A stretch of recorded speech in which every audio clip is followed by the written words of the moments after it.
அமெரிக்காவின் F-30A போர் விமானங்கள் பிரித்தானியா எடுத்துள்ள அதிரடி தீர்மானம். ஈரான் இராணுவத்தை பார்த்து அச்சப்பட்ட அமெரிக்கா. அமெரிக்காவின் தாக்குதலுக்கு பதிலளிக்கும் ஈரான். இஸ்ரேலுக்காக உளவு பார்த்த 3 பேருக்கு தூக்கு தண்டனை. ஈரான் அரசு அதிரடி முடிவு. போர்ச்சூழலுக்கு மத்தியில் மத்திய கிழக்கு நாடுகளில் இருக்கும் ஆயிரக்கணக்கான கனேடியர்கள். மீண்டும் ஈரானை தாக்கும் அமெரிக்கா, ட்ரம்ப் விடுத்துள்ள எச்சரிக்கை. அமெரிக்காவில் தயாரிக்கப்பட்ட F-30A போர் விமானங்களை கொள்வனவு செய்ய தீர்மானித்துள்ளதாக பிரித்தானிய பிரதமர் கெய்ர் ஸ்டார்மர் தெரிவித்துள்ளார். இந்த விமானங்களை தாக்குதலுக்கு பயன்படுத்தப்படும் குண்டுகள் மற்றும் ஏவுகணைகளை ஏற்றிச் செல்வதற்காக பயன்படுத்தக்கூடியவை. இருப்பினும் சில நேரங்களில் அமெரிக்க B-61 அணுகுண்டுகளையும் ஏற்றும் திறன் கொண்டவை. இதன் காரணமாக பிரித்தானியா தனது அணு பாதுகாப்பு நிலைப்பாட்டை பலப்படுத்தும் மிக பாரிய முயற்சியில் இறங்கியுள்ளது. F-30A வகை விமானங்கள் தற்போது பிரித்தானியாவில் பயன்படுத்தப்படும் F-35Bயை விட தொலைதூரம் பறக்கும் திறன் மற்றும் மேம்பட்ட ஆயுதம் மற்றும் வசதிகள் கொண்டவை. F-35B விமானங்கள் கடற்படையின் கப்பல்களில் பறக்கக்கூடியவையாக இருந்தாலும் புதிய F-30A விமானங்கள் இறக்குமதி பாதையிலேயே பறக்கும் வகையில் வடிவமைக்கப்பட்டுள்ளது. எனவே குறித்த விமானங்களை அமெரிக்காவிடமிருந்து கொள்வனவு செய்யும் பிரித்தானியாவின் இந்த முடிவு பாதுகாப்பு மேம்பாட்டு திட்டத்தின் ஒரு பகுதியாகவும் நேட்டோ கூட்டமைப்பின் அணுசக்தி ஒத்துழைப்பு திட்டத்திலும் முக்கிய இடம் பிடிக்கிறது. நோர்ஃபோக் பகுதியில்தான் இந்த புதிய போர் விமானங்களின் தளம் அமையும். பாதுகாப்பை உறுதி செய்யும் இந்த முக்கிய முடிவின் மூலம் 20,000 வேலைவாய்ப்புகள் மற்றும் 100 நிறுவனங்களுக்கு மேலாக வாய்ப்பு உருவாகும் என தெரிவிக்கப்பட்டுள்ளது.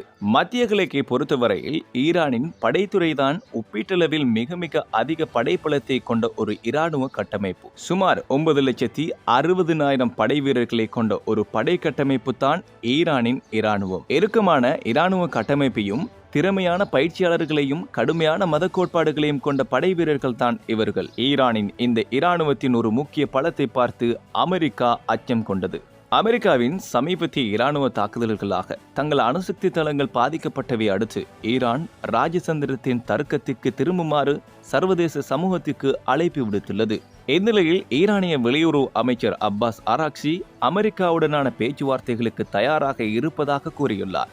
ஆனால் இராணுவ நடவடிக்கைகள் மற்றும் பயங்கரவாத செயல்கள் பதற்றத்தை மேலும் அதிகரிக்கும் என்று எச்சரித்துள்ளார். ஈரானின் இந்த அழைப்பு ட்ரம்ப் அடுத்த வாரம் ஈரானுடன் முன்னெடுக்கப்பட உள்ள பேச்சுவார்த்தை அறிவிப்பு வெளியான நிலையில் ஈரான் தனது நிலைப்பாட்டை அறிவித்துள்ளது. இதன்படி ஓமானில் மறைமுக பேச்சுவார்த்தைகள் நடைபெறலாம் என்று எதிர்பார்க்கப்படுகிறது.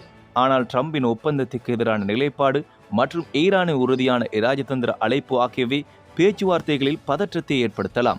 ஈரான் பேச்சுவார்த்தைகள் மூலம் பிராந்திய ஸ்திரத்தன்மையை மீட்டெடுக்க முயல்கிறது. ஆனால் அமெரிக்காவின் இராணுவ முன்னுரிமைகள் மற்றும் பென்டகனின் மாறுபட்ட மதிப்பீடுகள் இந்த முயற்சிகளை சிக்கலாக்கலாம்.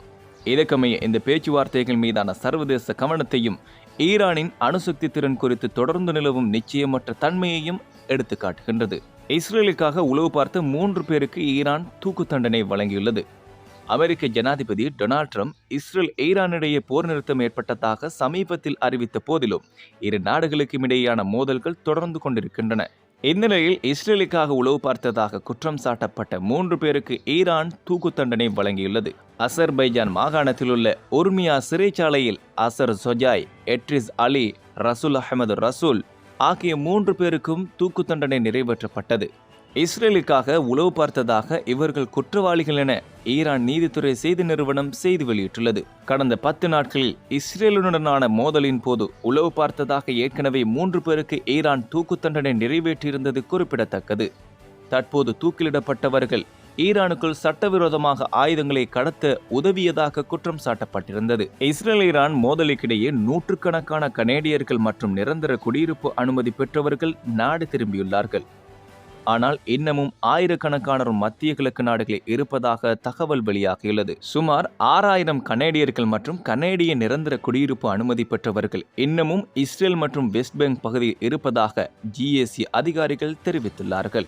இவர்கள் போக மேலும் 5,500 பேர் ஈரானில் இருப்பதாக கணக்கிடப்பட்டுள்ளது.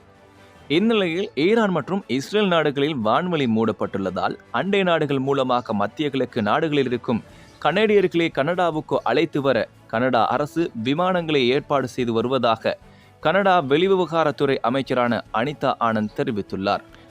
ஈரான் அணு ஆயுத தயாரிப்பில் ஈடுபட்டால் மீண்டும் தாக்குதல் நடத்தப்படும் என ட்ரம்ப் எச்சரித்துள்ளார். ஈரான் மற்றும் இஸ்ரேல் இடையே கடந்த 12 நாட்களாக நடைபெற்ற போர் நேற்றுடன் முடிவுக்கு வந்தது. அதேவேளையில் அமெரிக்க உளவு அமைப்பு வெளியிட்ட அறிக்கையில் அணுசக்தி நிலையங்கள் முற்றிலுமாக அழிக்கப்படவில்லை என தெரிவித்திருந்தது.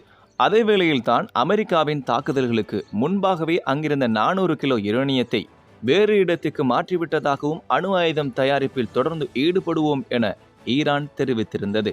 இந்நிலையில் உளவு அமைப்புகளின் அறிக்கைகளை மறுத்துள்ள ட்ரம்ப், ஈரானால் யுரேனியத்தை வேறு இடத்துக்கு கொண்டு செல்ல முடியவில்லை, அவர்களிடம் இருந்த ஒரே வாய்ப்பான யுரேனியத்தை முற்றிலுமாக அழித்துவிட்டோம், இதனால் ஈரானால் மீண்டும் அணுசக்தி திட்டத்தை தொடங்க முடியாது, அப்படி தொடங்கினால் ஈரான் மீது மீண்டும் தாக்குதல் தொடங்கப்படும் என தெரிவித்துள்ளார்.